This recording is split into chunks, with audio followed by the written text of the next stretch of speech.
할렐루야. 7월 19일 월요일입니다.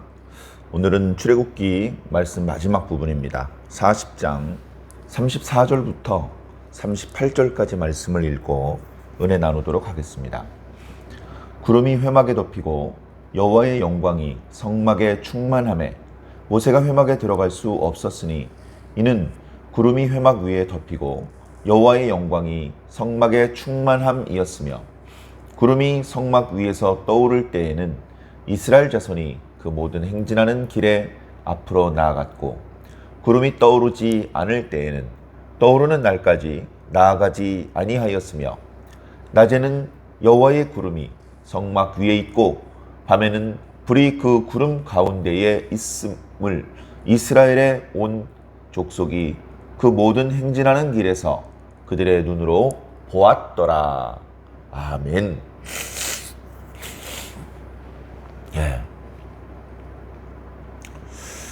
출애굽기 말씀이 이렇게 마무리가 됩니다. 지금까지 저와 함께 출애굽기 말씀 묵상을 함께 이렇게 달려와 주신 모든 성도 여러분들께 감사를 드립니다. 출애굽기 말씀은 말 그대로 애굽에서 나오는 이야기입니다.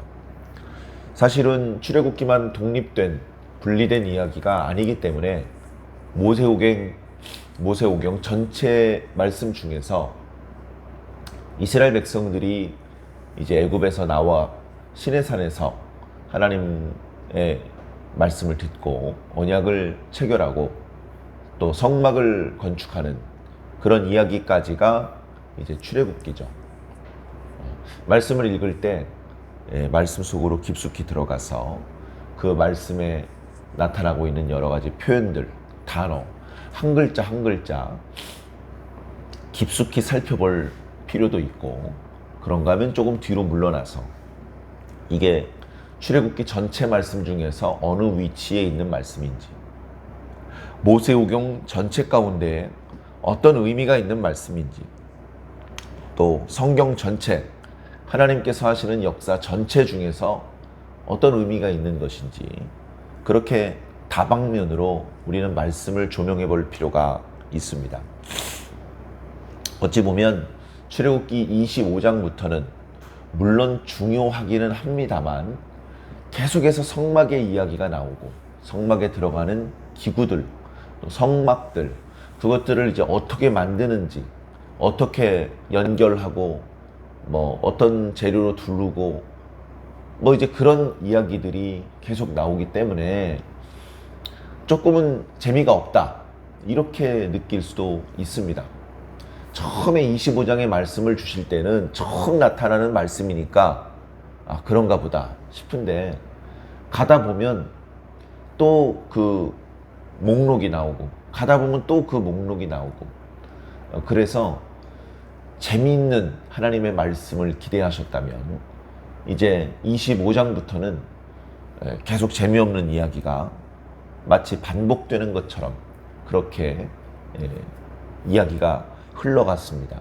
그럼에도 불구하고 우리는 이 말씀을 이렇게 재미없다고 중간에 포기하지 않고 오늘 출애굽기 마지막 부분까지 달려왔습니다.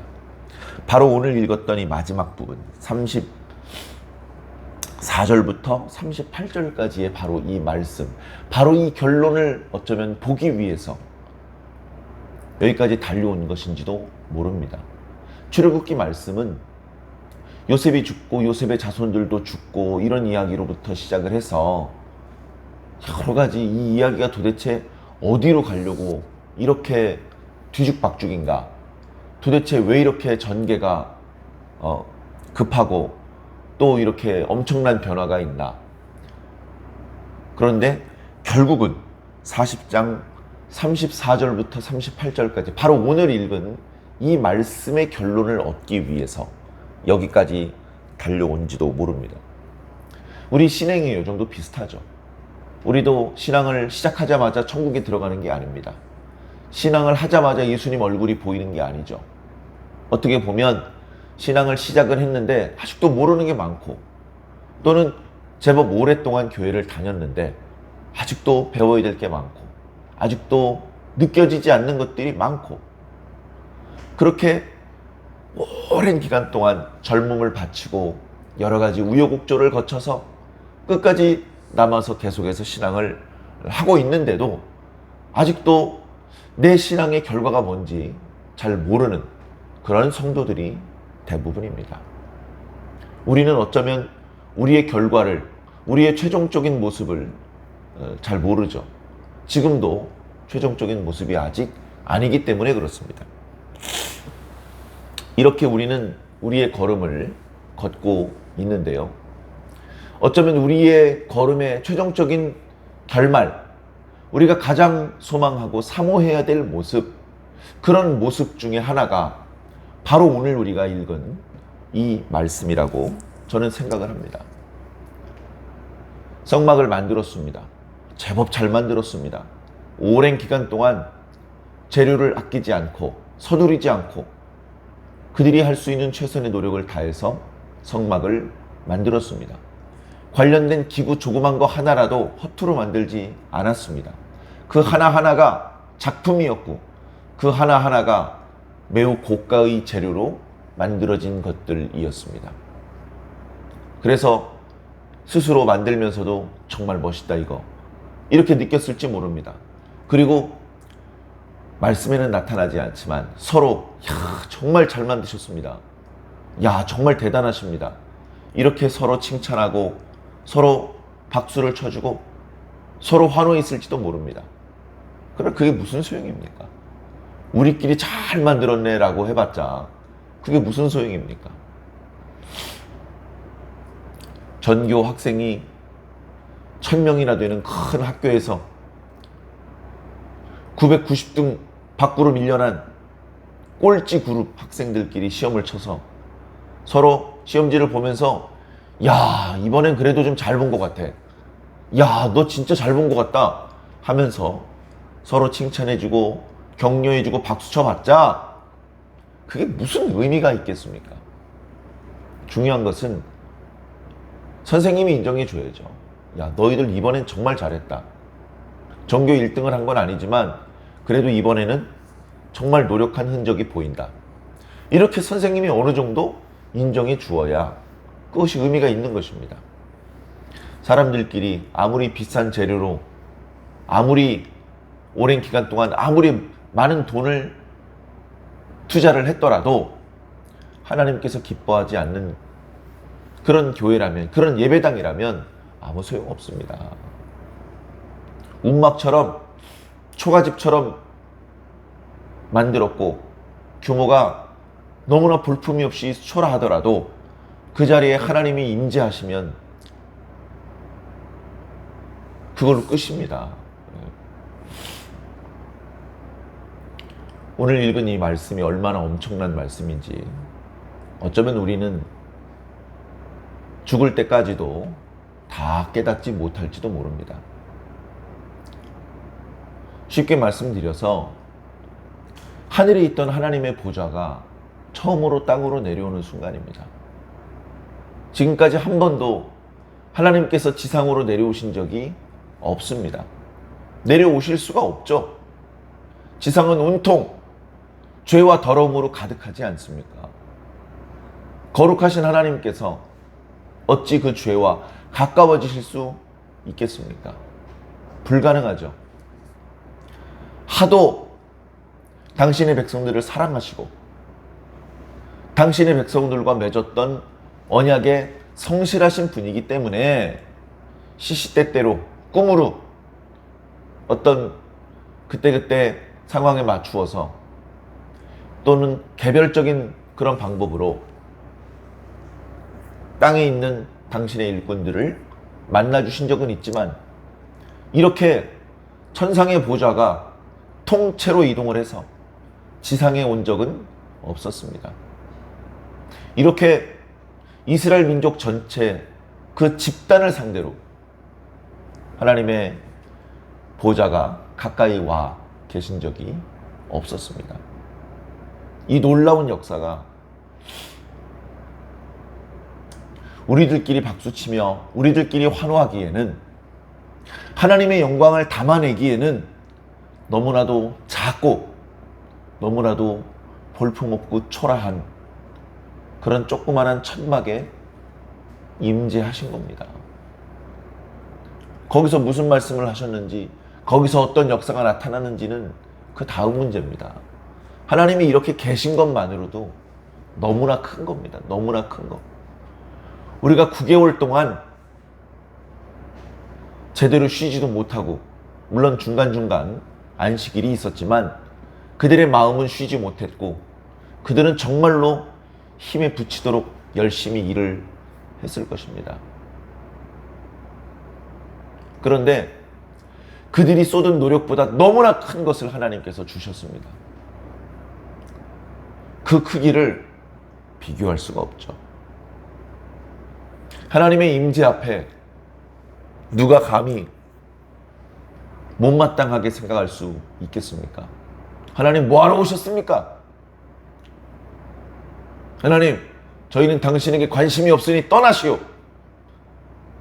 이렇게 누가 말할 수 있겠습니까? 하나님께서는 당신이 원하시면 오시고, 또 당신이 원하시면 가시는 분입니다. 하나님께서 오신 것이 복이고, 하나님께서 가까이 계신 것이 복입니다. 온통 죄와 더러움으로 가득한 이 지상에 하나님께서 당신의 말씀대로 만든 그 성막에, 다시 말해 유일하게 거룩한 장소를 만드신 그 바로 성막에, 거기에 임재하신 것입니다. 출애굽기 말씀은 40장 38절로 끝나지만 하나님의 말씀은 여기서 끝나고 멈춘 것이 아닙니다. 계속해서 레위기 1장 1절로 이어집니다. 레위기 1장 1절을 보면 여호와께서 회막에서 모세를 부르십니다. 그리고 거기서 모세에게 제사의 규례를 말씀해 주십니다. 시내산 꼭대기로 불러서 말씀하시는 것이 아니고요, 이제부터는 회막에서 막 그렇게 고함치듯이 이야기할 필요가 없습니다. 소곤소곤 이야기해도 알아들을 수 있게 하나님께서 가까이 오신 것이죠. 내가 거기서 너를 만날 것이고 내가 거기서 너에게 말할 것이다 라고 하셨던 그 말씀이 이렇게 이루어지는 것입니다. 이렇게 하나님께서 우리에게 가까이 오시는 사건은 너무나도 큽니다. 물론 죄가 있는 상태로 하나님을 볼 수가 없기 때문에 하나님께서는 당신의 영광을 구름으로 가리게 하셨습니다. 시내산 꼭대기에서도 그랬고, 성경 곳곳을 보면 하나님의 영광이 드러나는 그 감격적인 순간에 하나님이 너무 좋긴 하지만 아직 죄가 남아있는 인간이 하나님을 직접 마주 대할 수 없어서 빽빽한 구름으로 당신의 영광을 스스로 가리워 주시는 그런 은혜를 베풀어 주시는 모습들이 나타나곤 합니다. 오늘 말씀 5구절밖에 안 되는 이 짧은 말씀에 구름이라는 단어가 6번 나타납니다. 그만큼 하나님께서 당신의 보좌를 통째로 지상으로 이동시키셨음을, 하나님의 영광이 강하게 성막에 임하셨음을 백성들에게 보여주셨고 오늘 우리들에게 말씀해주고 계신 것입니다. 그 영광이 너무나 강력해서 그 순간에는 모세도 회막 안으로 들어갈 수 없었다고 기록하고 있습니다.